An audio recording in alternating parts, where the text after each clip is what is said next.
مرة 3 أشخاص واقفين بيتكلموا وقدامهم كوباية مية وبينهم جدل كبير جدا، كل واحد شايفها ازاي.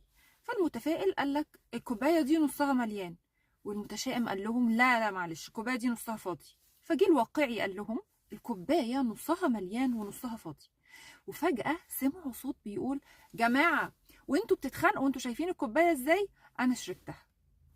في شغلي بقابل ناس كتيرة قوي ماشية في رحلة التعلم والوعي والتعافي بتاعتهم، بيبقوا غرقانين في التفكير، بنحلل ونفكر ونجمع معلومات ومستنيين ان التغيير يحصل لوحده.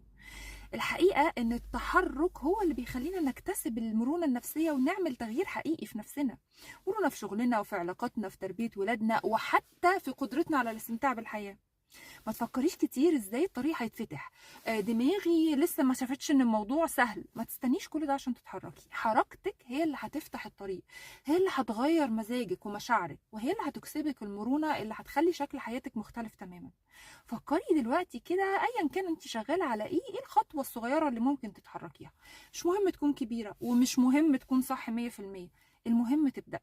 خطوة صغيرة جدا ممكن تغير لك كل حاجة، وشاركينا الخطوة دي في الكومنت.